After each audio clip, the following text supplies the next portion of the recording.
আসসালামু আলাইকুম। কি অবস্থা সবার? আশা করছি যে যেখান থেকে ভিডিওটি দেখছেন আল্লাহর অশেষ রহমতে সবাই অনেক ভালো আছেন। আলহামদুলিল্লাহ আমরাও অনেক ভালো আছি। আরও নতুন একটি ভ্লগ ভিডিও দেখার জন্য সবাইকে আমন্ত্রণ জানাচ্ছি। তো এখানে সেহেরি এবং ইফতারের জন্য রান্নাবান্না করে নিব। আজকে আর ভাজা পোড়া দিয়ে ইফতার করব না। প্রতিদিন কিন্তু ভাজা পোড়া খেতে ভালো লাগে না, তো মাঝে মধ্যে ভাতও খাওয়া হয়। সারাদিন রোজা থাকার পরে যদি একটু পছন্দের ভাজি ভর্তা দিয়ে ভাত খাওয়া যায় তাহলে এতে যে পরিমাণ তৃপ্তি, এটা কিন্তু পোলা মাংস খেয়েও এ পরিমাণে তৃপ্তি পাওয়া যায় না। আজকে খুবই পছন্দের দুইটা সবজি ভাজি করব এবং অনেক সহজ ভাবে, রান্নাটা সহজ, খেতে কিন্তু ভীষণ মজা হয়ে থাকে। প্রথমে বরবটি ভাজি করে নিব। তো বরবটি এবং আলু একসাথে কেটে খুব ভালো করে ধুয়ে নিয়েছি। তারপর এখানে পেঁয়াজ কাঁচামরিচ ভেজে তাতে একটু পাঁচফোড়ন দিয়ে ভেজে নিয়েছি। তো আমরা কিন্তু ভাজিতে পাঁচফোড়ন দিয়ে থাকি, পাঁচফোড়নের ফ্লেভারটা আমাদের কাছে অনেক বেশি ভালো লাগে। তারপর আলু বরবটি দিয়ে নাড়াচাড়া করে তাতে দিয়ে দিলাম হলুদের গুঁড়া এবং লবণ। এইটাই, এখানে কিন্তু আর কিছুই যাবে না। এটা নাড়াচাড়া করে খুব ভালোভাবে মিক্স করে ঢাকনা দিয়ে ঢেকে মিডিয়াম আঁচে রেখে দিব। আর সামান্য একটু পানি দিয়ে দিলাম যাতে করে বরবটিটা সিদ্ধ হয়ে যায়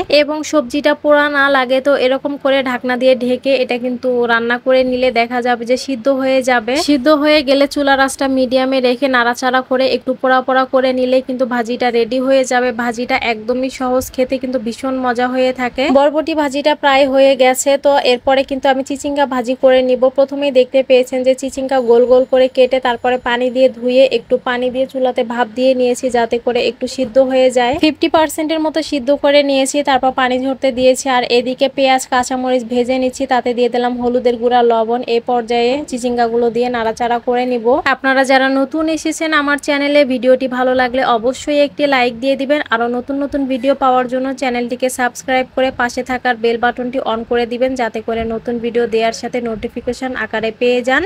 এবং যারা ভিডিওটি ফেসবুক পেজ থেকে দেখছেন তারা পেজটিকে লাইক ফলো দিয়ে দিবেন। ইতিমধ্যে যারা লাইক ফলো সাবস্ক্রাইব করে সম্পূর্ণ ভিডিওটি দেখছেন তাদের সবাইকে জানাচ্ছি অসংখ্য ধন্যবাদ। এদিকে ভাজিটা নাড়াচাড়া করে একটু ভাজা ভাজা করে নিব। তারপরে নামানোর আগে দুইটা ডিম ফেটিয়ে দিয়ে নিব। ডিম দিয়ে চিচিঙ্গা ভাজি করলে খেতে কিন্তু ভীষণ ভালো লাগে। যারা এখনো চিচিঙ্গা এভাবে ভাজি করে খাননি, চাইলে একবার খেয়ে দেখতে পারেন, খেতে কিন্তু অনেক মজা হয়ে থাকে। দুইটা ডিম সামান্য একটু লবণ দিয়ে খুব ভালো করে ফেটিয়ে নিলাম। তারপর চিচিঙ্গার উপরে দিয়ে নাড়াচাড়া করে একটু ভাজা ভাজা করে নিলেই কিন্তু ভাজিটা কমপ্লিট হয়ে যাবে। আর চাইলে নামানোর আগে সামান্য একটু জিরার গুঁড়া উপর দিয়ে ছিটিয়ে দেওয়া যায়, তাহলে কিন্তু ফ্লেভারটা অনেক বেশি ভালো হয়। ইফতারি করার পরে কিন্তু একটু বাইরে বের হয়েছিলাম, কিছু কাজ ছিল সেজন্য। তো তাড়াহুড়া করে রান্না বান্নাটা করে নিচ্ছিলাম যাতে করে ইফতার শেষ করে তাড়াতাড়ি করে বাইরে বের হতে পারি। এদিকে কিন্তু সারার পরীক্ষাও হচ্ছিল এবং এই ভিডিওটা কিন্তু বেশ অনেকদিন আগের ছিল।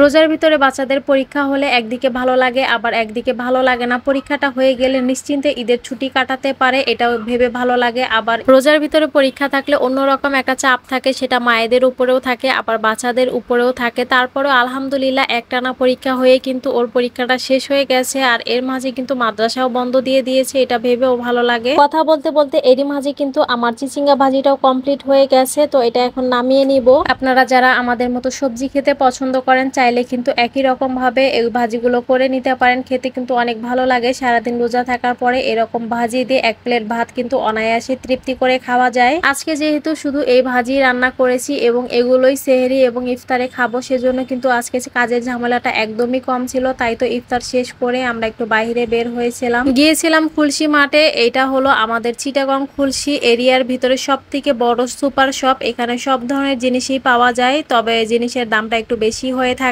যারা খুলশি মাঠ থেকে কেনাকাটা করেন তারা তো জেনেই থাকবেন এর অবস্থা। খুলশি এরিয়াতে আরো বেশ কয়েকটি সুপার শপ আছে, বাস্কেট, স্বপ্ন, এগুলোর থেকে কিন্তু খুলশি মাঠটা অনেক বেশি বড় এবং এখানে সব ধরনের প্রোডাক্টসই পাওয়া যায়। সারা তো অনেক খুশি, সে ভেবে পাচ্ছিল না কি নিবে না নিবে। বাচ্চারা যদিও চকলেট আইটেমগুলো অনেক বেশি পছন্দ করে, তো সে তার পছন্দ মতো চকলেট নিয়ে নিচ্ছিল। আর আমার প্রয়োজনীয় কিছু জিনিস নেওয়ার ছিল, এগুলোই নিয়ে নিচ্ছিলাম। এখানে সম্পূর্ণ সেলফ সার্ভিস, সম্পূর্ণ নিজের মন মতো নিয়ে নিতে হবে। এত জিনিসের মাঝে প্রয়োজনীয় জিনিসগুলো কিন্তু চোখেই পড়ছিল না, বেশ অনেক সময় লেগে গিয়েছিল আমার খুঁজে খুঁজে বের করতে। তারপর অবশেষে সমস্ত জিনিস কেনাকাটা করে তারপর বাসার দিকে রওনা হয়ে গিয়েছিলাম। তো যেহেতু সারার জন্য অনেক বেশি চকলেট নেওয়া হয়েছিল, সে কিন্তু অনেক বেশি খুশি ছিল। চকলেট পেলে বাচ্চাদের আর কি লাগে, ওরা কিন্তু চকলেট খেতে অনেক বেশি পছন্দ করে। আর সারা তো চকলেট, চিপস এগুলো অনেক বেশি পছন্দ করে। ছোটকাল থেকে এই সমস্ত খাবার তার কাছে অনেক বেশি ভালো লাগে, আর দাঁতের অবস্থা তো বলাই যায় না। এই কারণে আর কি সাইদকে কিন্তু বাইরের খাবারটা খুবই কম দেয়া হয়। প্রায় সময় আমি ঘরে এটা সেটা বানিয়ে দিই, এগুলোই ওদেরকে খাওয়াই। আর সাইদকে চকলেট, তারপর চিপস, এগুলো অনেক কম খাওয়ানো হয়। এই সমস্ত খাবার থেকে যদি বাচ্চাদেরকে একটু দূরে রাখা যায় তাহলে কিন্তু ওরা নিয়ম করে ভাত, মাছ, মাংস এগুলো খেতে অনেক বেশি পছন্দ করে। আপনারা অনেকেই ভিডিও দেখেন কিন্তু লাইক কমেন্টস করেন না। যারা যারা ভিডিওটি দেখেন ভালো লাগে অবশ্যই কমেন্টস করে জানাবেন, এবং বেশি ভালো লাগে অবশ্যই একটি লাইক দিয়ে দিবেন। আপনারা কে কোথা থেকে ভিডিওটি দেখছেন অবশ্যই কমেন্টস করে জানাবেন। আজকের ভিডিও তাহলে এ পর্যন্তই। আল্লাহ পাক আমাদের সবাইকে ভালো রাখুক, সুস্থ রাখুক, এই প্রত্যাশায় আপনারা সবাই ভালো থাকবেন। আসসালামু আলাইকুম, আল্লাহ হাফেজ।